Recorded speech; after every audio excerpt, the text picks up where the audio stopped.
ايه رايكم؟ قولوا لي يا جماعه، ينفع اروح فيه اخرج فيه؟ لا يا جماعة. انا بقول ينفع، ومحمد بيقول لي ينفع، وروبان بتقول لي ما ينفع، وجارتنا بتقولك لا ما طب ينفعش. انا هستنى رايهم. بصي في التليفون شوفي انت تصوري ايه، وايه رايكم في التفصيل؟ انا حابه التفصيل. لا ما تخرجش ببعض. من زمان كان نفسي افصل التفصيله دي في الخروج، والحمد لله دي تفصيل. استنوا بقى اوريكم حاجه تانية كمان. ازيكم يا جماعه، عاملين ايه؟ يا رب تكونوا بخير. يلا نبدا ونسمي الله ونصلي على الرسول. اللهم صل وسلم وزد وبارك عليك يا حبيبي يا رسول الله سيدنا محمد صلى الله عليه وسلم. اتمنى تتابعوا معايا الفيديو للنهايه ان شاء الله. روتيننا النهارده هيعجبكم، روتين حلو قوي قوي قوي، وكله طاقه ايجابيه كده، وكله حيويه ونشاط. وكمان غير الاسدال اللي انتوا شفتوه، هتشوفوا عملت كمان حاجه حلوه قوي ليا، هي عن نفسي عجبتني ان شاء الله. تفصيله تانية في حاجه تانية خالص، اتمنى ان شاء الله هتشوفوها في اخر الفيديو. اتمنى تقولوا لي رايكم، لان رايكم يهمني. بعد الصلاه على الحبيب المصطفى، يا ريت تحطوا لي لايك للفيديو. انا قمت من النوم كده بعد ما خلصت اللي ورايا، قلت يا ام رحاب يلا نجهز الغدا. اجهز غدا ايه يا ام رحاب؟ فقلت كنت اكسل بصراحه يا جماعه، حسيت بشويه هبوط في جسمي كده وخمول، فقلت كسلي يا ام رحاب النهارده وطلعي حاجه من الفريزر اعمليها. وبعد ما فتحت باب الفريزر عشان اطلع بط او فراخ من الفريزر، قلت يا ربي وانا هطلع من الفريزر وانا عندي اصلا الطيور فوق على السطح هبلاني من الاكل، ولا انا عارفه ابيعها؟ الطيور دلوقتي رخيصه في السوق واستخسر ان انا ابيعهم. طب اما اطلع كده اشوف انا همسك ايه. طلعت امسك فضلت ايدي تمسك اللي ايدي طوله تمسكه. عايزه اقول لكم قسما بالله الفراخ ديت بقالها دلوقتي من شهر 2 جايه بالظبط تاريخ 4/2. انا ما بنساش التاريخ ده كله. 4/2 واحنا دلوقتي النهارده 29. 29 ايه يا جماعة؟ 29/7. يعني ما شاء الله تبارك الله. 5 شهور مش شوية يا جماعة. المفروض 5 شهور دول يعني يكونوا حاجة كبيرة خالص. الفراخ دي بصراحة انا انصدمت فيهم واندحك عليا فيهم وانا بشتريهم. الفراخ دي طلعت كلها فيومي، وفيومي من رفيع كمان مش من الكبير. المهم طلعت امسك ايه يا ام رحاب؟ امسك ايه؟ فضلت امسك طيور لحد ما لقيتني بمسكت دبحت. انا في دماغي ان انا دبحت 6 فراخ. كل ما اقول لها كفايه يا روفان تقولي لا لسه، كفايه يا روفان تقولي لا لسه. قلت بقى ده انا همسك 6، نعمل 3 ونحط 3 في الفريزر. اتفاجئت وانا بلم الطيور علشان ننزل بيها، اتفاجئت ان هم 7 فرخات. 7 فرخات. عايزه اقول لكم والله العظيم يا جماعه انا طلعت منهم عناقيد بيض من البطن بتاعه الفراخ، فيها عنقود بيض. يعني خلاص الشهر اللي جاي وكانت هتبيض. وموسعين قيراط ونص، يعني داخلين على قراتين.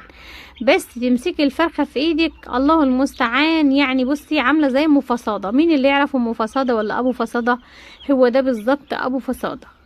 حاجة كده والله العظيم. فيهم فراخ يا جماعة فرد الحمام قد فرد الحمام. انا كنت دابحة فرد حمام عدت والله كان اكبر منهم قد الفرخة مرتين. سبحان الله. حتى رحاب قعدت تقول بنتي روفان الله يسعدك يا رحاب، كل ما اتكلم الاقي رحاب واخدة عقلي. الله يسعدها ويهنيها ويسعد بناتكم يا رب، وولادكم يا رب، وولادنا جميعا.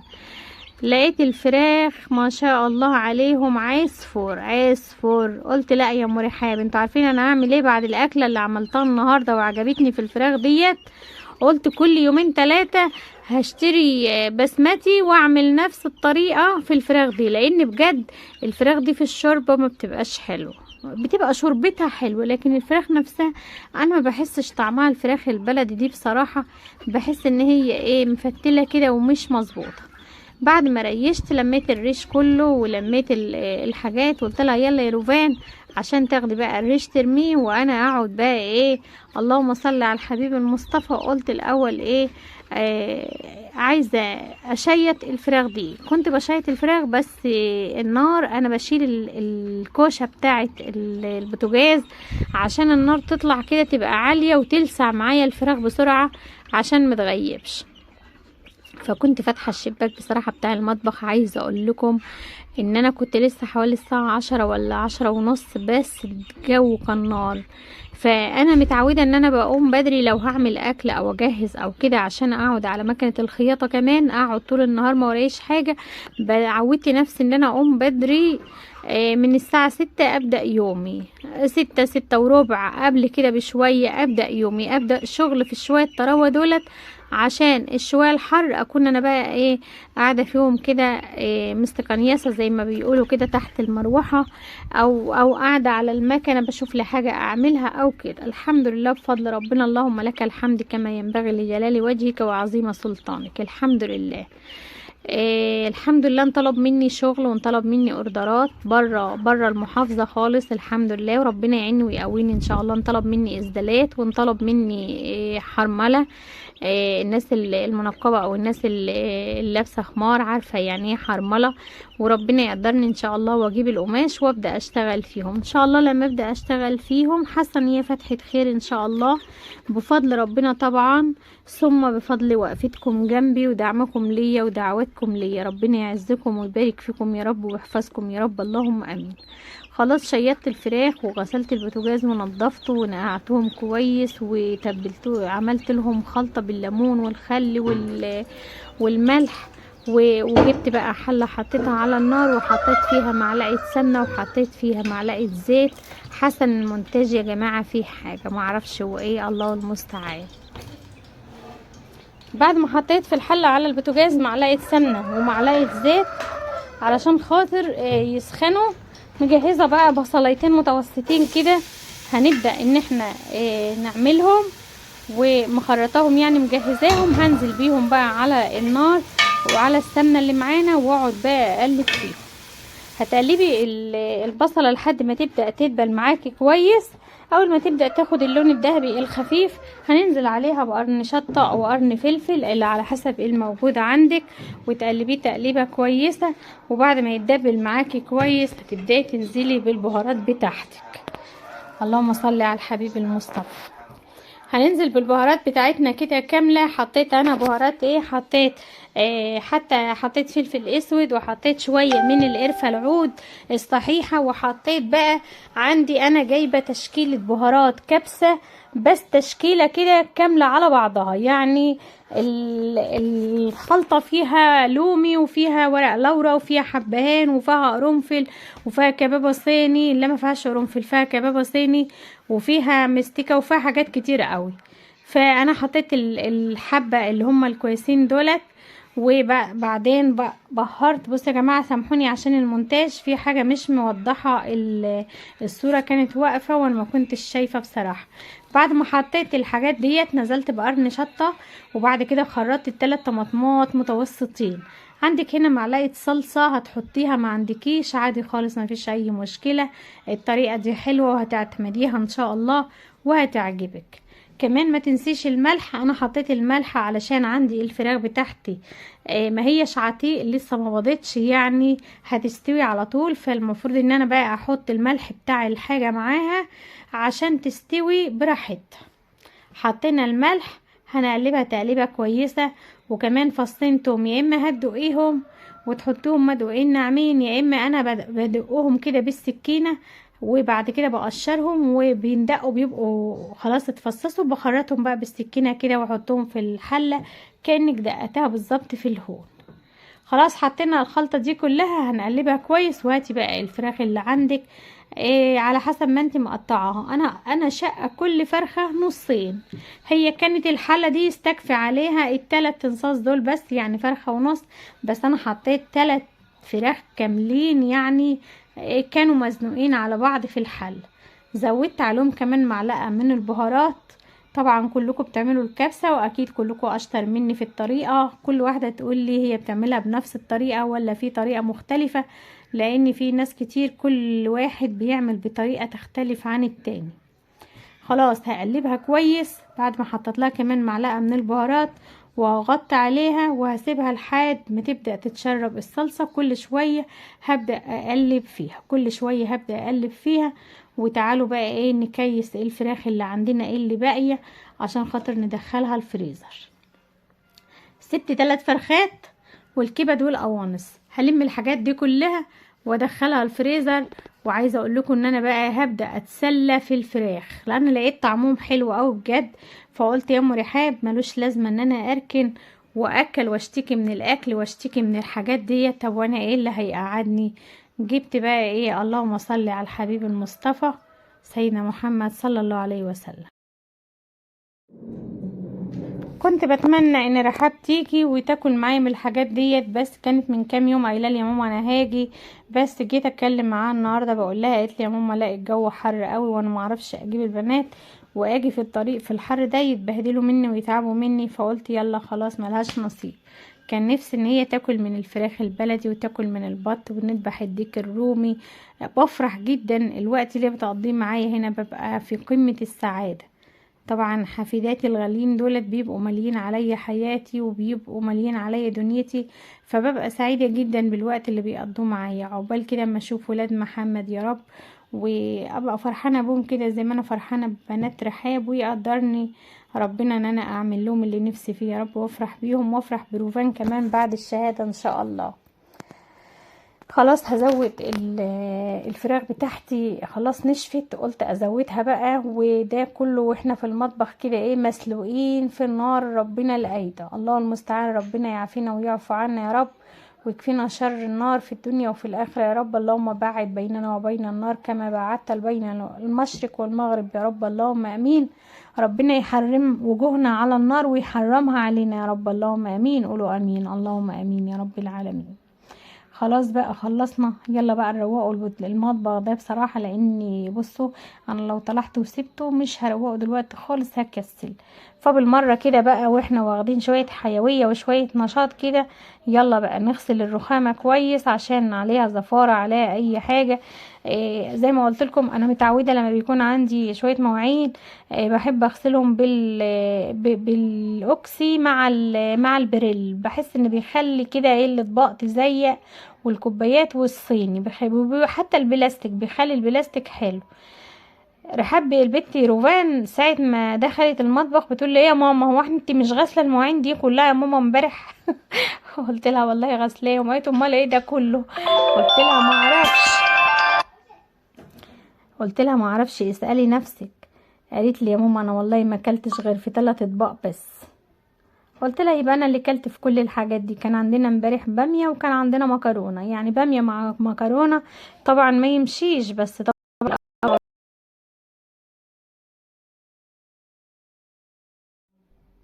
بعتذر منكم يا جماعه، بس انا لما حد بيتصل عليا بيفصل المونتاج وبيرجعني من الاول تاني.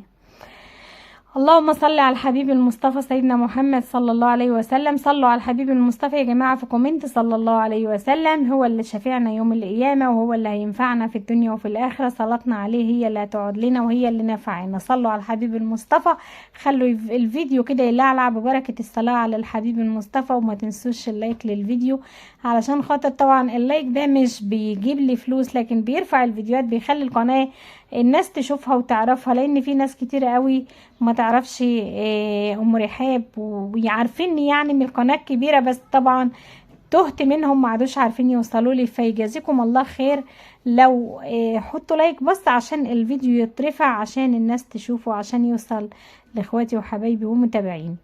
طبعا كالعادة بحب اغسل الاطباق والكوبايات والمعالق والرفايع والحاجات دي كلها واحط على بعضه في الحوض، لان انا لو غسلت طبق بطبق وشطفته عايزالي خزان مية بالظبط. خلصت، بحب بقى بعد ما خلصت كده اكب مية تنزل تحت من رجليا في المطبخ. كان لسه الطبق ده اللي انا كنت ناقعه فيه الفراخ، وعايزه اقول لكم ان انا عبايتي بقت ميه من الحنفيه وميه من العرق. يلا الحمد لله. بحب اكب ميه كده واسيق الارضيه بتاعه المطبخ علشان الحر ده اصلا الحمد لله بفضل ربنا، الحمد لله انا ما عنديش نمل، ودي نعمه من نعم ربنا عليا، ولا صراصير الحمد لله. اللهم لك الحمد كما ينبغي لجلال وجهك وعظيم سلطانك. بس انا مش عارفه هي دي عاده، انا بحب طول ما انا واقفه كده ادلق ميه في الارضيه واسيق بالبتاعه دي اسمها ايه ولا المساح.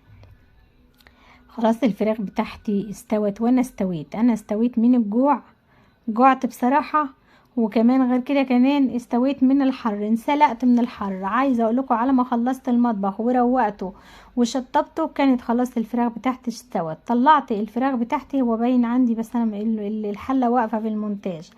طلعت الفراخ كلها في الطبق وهحط بقى الرز بتاعي وهديله تقليبه كده وهسيبه بقى عشان خاطر اللهم صل على الحبيب المصطفى. ده استوى يا جماعه، استوى وانا ما اعرفش. والله العظيم المونتاج ده باظ يا جماعه، منك لله يا غاده بنت اختي اللي كانت بتتصل عليا يا جماعه. اللهم لك الحمد. بصوا يا جماعه خلاص الاكل استوى، والفراخ انا كنت طلعتها. عايزه اقول لكم بقى ان انتي هتحطيها بقى في الفرن او تحطيها بقى في الميكروويف او تحطيها في اي حاجه تاخد لون. انا عشان انا ما مش هروح اولع الفرن مخصوص، انا بصراحه حمرتها على الطاسه على البوتاجاز، في الطاسه على البوتاجاز. وكمان بقى ما شاء الله تبارك الله الرز بتاعنا مفلفل وجميل، ودي شكل الفراخ وده شكل الصينيه بتاعتنا اللي انا اصلا مش شايفاها.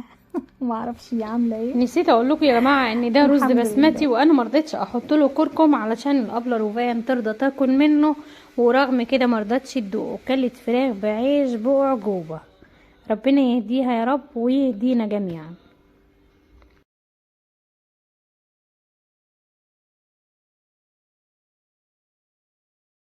بعد وجع القلب بتاعته طول النهار المفروض تبقى اكله حلوه كده ترم العظم. الله، تعالوا فندق ايه كده، اقسم بالله طعمه تحفه تحفه تحفه تحفه. بسم الله. تعالي يا روبان عيشي جو السعوديه كانك في السعوديه. الله، بصي اقفلي الشاشه وتعالي دوق وقول لي رايك يا بيت. يلا دوقيه الاول، ما تقوليش على حاجه لا لما تدوقيها. والله ضايقين كذا مرة. لا والله طعمه جميل قوي، اقسم بالله الفراخ مخليه طعمه تحفه. تعالي. بعد عناء طول النهار وجري طول النهار حبيت افرجكم على الاسدال بتاعي وتقولوا لي رايكم في الكومنتات. ماشي، عايزه افرجكم عليه وتقولوا لي إيه تفصيله حلوه ولا وحشه، تمشي خروج ولا لا. اهو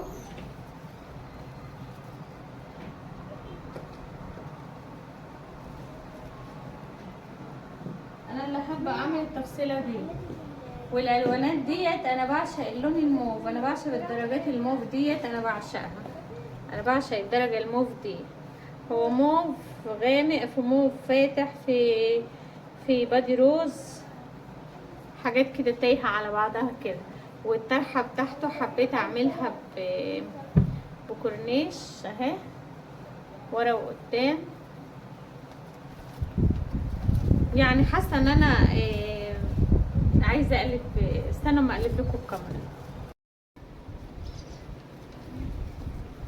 ايه رايكم؟ قولوا لي يا جماعه ينفع اروح فيه اخرج فيه؟ لا يا جماعة، انا بقول ينفع ومحمد بيقول لي ينفع وروبان بتقول لي ما ينفعش وجارتنا بتقولك لا ما طب ينفعش. انا هستنى رايهم. بصي في التليفون شوفي انت بتصوري ايه ورايكم في التفصيل. انا حابه التفصيل. لا ما تخرجش بيه بره. من زمان كان نفسي افصل التفصيله دي في الخروج والحمد لله دي تفصيل. استنوا بقى اوريكم حاجه تانية كمان. لابسة جيبة. ايه رايكم في الابناء بتاعي؟ ارجع ورا. ايه رايكم؟ في واسع وطويل، بس انا كنت عايزاه يبقى اطول من كده شويه، بس القماشة ما كفتش. ايه رايكم؟ حلو؟ قولوا لي برضه رايكم. ولابسة لنا شبشب طولها. يا ريت تعالي. حلو يا بنتي يا روان؟ والله جميل. محمد بصي كده وقولي ها؟ مبوظ انت لسه؟ ده انتباه؟ حلو يعني؟ عشان ايه شوية ونلبس نقاب.